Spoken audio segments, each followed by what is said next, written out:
April மாதம் 22ஆம் தேதி பாஸ்கா காலம் முதல் வாரம் செவ்வாய்க்கிழமை. முதல் வாசகம் திருத்தூதர் பணிகள் நூலிலிருந்து வாசகம். அதிகாரம் 2, இறைவசனங்கள் 36 முதல் 41. பெந்தகோஸ்து நாளில் பேதுரு யூதர்களை நோக்கி கூறியது: நீங்கள் சிலுவையில் அறைந்த இந்த இயேசுவை கடவுள் ஆண்டவரும் மெசியாவுமாக்கினார் என்பதை இஸ்ரேல் மக்களாகிய நீங்கள் அனைவரும் உறுதியாக அறிந்து கொள்ளுங்கள். அவர்கள் இதை கேட்டு உள்ளம் குத்தப்பட்டவர்களாய் பேதுருவையும் மற்ற திருத்தூதர்களையும் பார்த்து, சகோதரரே, நாங்கள் என்ன செய்ய வேண்டும் என்று கேட்டார்கள். அதற்கு பேதுரு அவர்களிடம், நீங்கள் மனம் மாறுங்கள், உங்கள் பாவங்களிலிருந்து மன்னிப்பு பெறுவதற்காக ஒவ்வொருவரும் இயேசு கிறிஸ்துவின் பெயரால் திருமுழுக்கு பெறுங்கள். அப்பொழுது தூய ஆவியை கொடையாக பெறுவீர்கள். ஏனென்றால் இந்த வாக்குறுதியானது உங்களுக்கும் உங்களது பிள்ளைகளுக்கும் தொலையில் உள்ள யாவருக்கும் ஆண்டவராகிய கடவுள் தம்மிடம் அழைக்கும் அனைவருக்கும் உரியது என்றார். மேலும் அவர் வேறு பல சான்றுகளை எடுத்து கூறி, நெறிகெட்ட இந்த தலைமுறையிலிருந்து உங்களை காப்பாற்றிக் கொள்ளுங்கள் என்று அறிவுறுத்தினார். அவருடைய வார்த்தைகளை ஏற்றுக்கொண்டவர்கள் திருமுழுக்கு பெற்றார்கள். அன்று ஏறக்குறைய 3000 பேர் அவர்களோடு சேர்க்கப்பட்டனர். ஆண்டவரின் அருள்வாக்கு. இறைவா, உமக்கு நன்றி. நற்செய்தி வாசகம். யோவான் எழுதிய நற்செய்தி அதிகாரம் 20 இறை திருவசனங்கள் 11 தொடங்கி 18 முடிய. அக்காலத்தில் மரியா கல்லறைக்கு வெளியே நின்று அழுது கொண்டிருந்தார். அழுது கொண்டே கல்லறைக்குள் குனிந்து பார்த்தார். அங்கே வெண்ணாடை அணிந்த 2 வானதூதரை அவர் கண்டார். இயேசுவின் உடலை வைத்திருந்த இடத்தில் ஒருவர் தலைமாட்டிலும் மற்றவர் கால்மாட்டிலுமாக அவர்கள் அமர்ந்திருந்தார்கள். அவர்கள் மரியாவிடம், அம்மா, ஏன் அழுகிறீர் என்று கேட்டார்கள். அவர் அவர்களிடம், என் ஆண்டவரை எடுத்துக்கொண்டு போய்விட்டனர். அவரை எங்கே வைத்தனரோ எனக்கு தெரியவில்லை என்றார். இப்படி சொல்லிவிட்டு அவர் திரும்பி பார்த்தபோது இயேசு நிற்பதை கண்டார். ஆனால் அங்கு நிற்பவர் இயேசு என்று அவர் அறிந்து கொள்ளவில்லை. இயேசு அவரிடம், ஏனம்மா அழுகிறாய்? யாரை தேடுகிறாய் என்று கேட்டார். மரியா அவரை தோட்டக்காரர் என்று நினைத்து அவரிடம், ஐயா, நீர் அவரை தூக்கி கொண்டு போயிருந்தால் எங்கே வைத்தீர் என சொல்லும், நான் அவரை எடுத்துச் செல்வேன் என்றார். இயேசு அவரிடம், மரியா என்றார். மரியா திரும்பி பார்த்து ரபூனி என்றார்.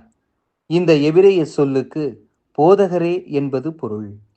இயேசு அவரிடம், என்னை இப்படி பற்றி கொள்ளாதே, நான் என் தந்தையிடம் இன்னும் செல்லவில்லை.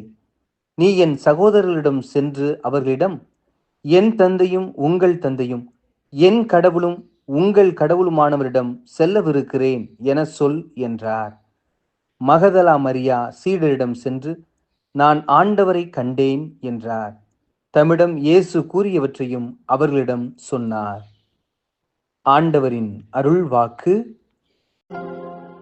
அன்புக்குரியவர்களே, 4 நற்செய்திகளை கூர்ந்து நோக்கும் போது ஒரு உண்மை நமக்கு புலப்படுகிறது. அதாவது, இயேசு உயிர்த்த பின்பு தம் சீடர்களுக்கும் மற்றவர்களுக்கும் தோன்றிய பொழுது அவர்கள் உடனே இயேசுவை அடையாளம் காண முடியாதவர்களாக இருந்தார்கள். சிறிது நேரத்திற்கு பின்பே அவர்களால் இயேசுவை அடையாளம் கண்டுகொள்ள முடிந்தது. இன்றைய நற்செய்தியில் மகதலா மரியா இயேசுவை தோட்டக்காரர் என்று எண்ணியதாக பார்க்கின்றோம். அடுத்து லூக்கா 24, 13 முதல் 35 வரை உள்ள வசனங்களை வாசிக்கின்ற பொழுது, எம்மாவு நோக்கி சென்ற 2 சீடர்களோடு இயேசு உடன் பயணித்த பொழுது அவர்களால் இயேசுவை கண்டுகொள்ள முடியவில்லை. அப்பத்தை பிற்கும் போதே அவரை கண்டுகொள்கின்றனர். மேலும் லூக்கா 24, 36 முதல் 43 வசனங்களில் இயேசு தம்மோடு 3 ஆண்டுகளாக உடனே இருந்த சீடர்களுக்கு தோன்றிய பொழுது கூட அவர்களால் அவரை அடையாளம் கண்டுகொள்ள முடியவில்லை என்று பார்க்கிறோம். ஏதோ ஒரு ஆவியை காண்பதாக அவர்கள் நினைத்துக் கொண்டிருந்ததாக லூக்கா எழுதுகின்றார். அவர்கள் முன்பாக ஒரு வேக வைத்த மீன் துண்டை அவர் உண்ட பின்பே அவர்கள் இயேசுவை கண்டுகொண்டார்கள். இவ்வாறு இயேசுவை உடனடியாக கண்டுகொள்ள முடியாமைக்கான காரணங்களாக 3 காரியங்களை நாம் சொல்லலாம். முதலாவதாக, சீடர்கள் உட்பட யாருமே இயேசு உயிர்த்து எழுவார் என்று எதிர்பார்க்கவில்லை. ஏற்கனவே இயேசு முன் அறிவித்திருந்தால் கூட அவர்கள் அவரது வார்த்தைகளை, அதாவது உயிர்ப்பு சம்பந்தப்பட்ட வார்த்தைகளை எந்த அளவிற்கு முக்கியமான ஒன்றாக கருதினார்கள் என்பது கேள்விக்குறியே. இரண்டாவதாக, உயிர்த்தபின் இயேசுவின் உடல் ஏதோ ஒரு வகையில் கொஞ்சம் வித்தியாசமான ஒன்றாக இருந்திருக்கிறார். தெயாதி ஷாதின் என்பவர் ஒரு சேருசபை இறையியலாளர். அவர் இவ்வாறு சொல்லுகின்றார்: உயிர்த்த பின்பு இயேசுவுக்கும் பொருள் சார்ந்த உலகிற்குமான தொடர்பு வித்தியாசமான ஒன்றாக இருந்தது என்று அவர் சொல்லுகிறார். இவ்வுறவை அவர் ஹைப்பர்பிசிக்ஸ் என்று அழைக்கின்றார். இதை மேலும் விளக்குவது கடினம் என்பதை அவரை ஏற்றுக்கொள்கின்றார்.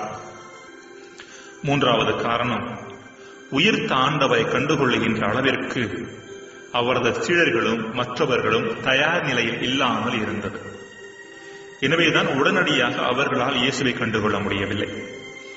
இப்படிப்பட்ட தயார் நிலையை சீடர்கள் அடைந்தது தூய ஆவியை பெற்றுக்கொண்ட போதுதான்.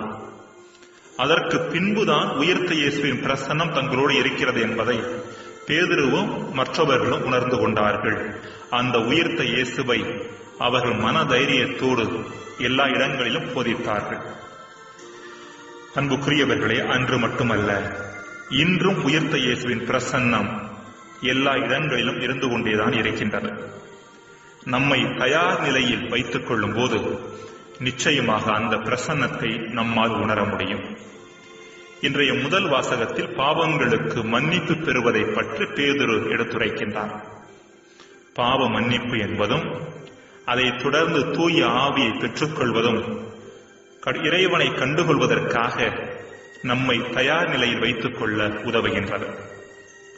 கடவுளை தேடுதல் என்றால் அவர் எங்கோ இருக்கிறார் என்று அவரிடம் போக முயற்சிப்பதல்ல, அல்லது அவர் எங்கோ இருக்கிறார் என்று எண்ணிக்கொண்டு அவரை நம்மிடம் அழைப்பதும் அல்ல. மாறாக நமக்குள்ளும் நம்மை சுற்றியும் நிறைந்திருக்கும் அவரது பிரசன்னத்தை கண்டுகொள்ளும் அளவுக்கு நமது தேடலின் தளத்தை உயர்த்தி கொண்டு விழிப்புணர்வை பெருக்கிக் கொள்வதாகும். ஒரு மனிதர் தனக்குள்ளே ஆழமாக பயணிக்கின்ற பொழுது அவரால் கடவுளை கண்டுகொள்ளாமல் இருக்க முடியாது என்கின்றார் ஹான்ஸ் குங் என்ற இறையியலாளர். ஜெபம். இறைவா, உம்மை தேடுவதோடு எம்மை தேடவும், எம்மை கண்டுகொள்வதன் வழியாக உம்மை கண்டுகொள்ளவும் வரம் தாரும். ஆமென்.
நெஞ்சம் நிறைவா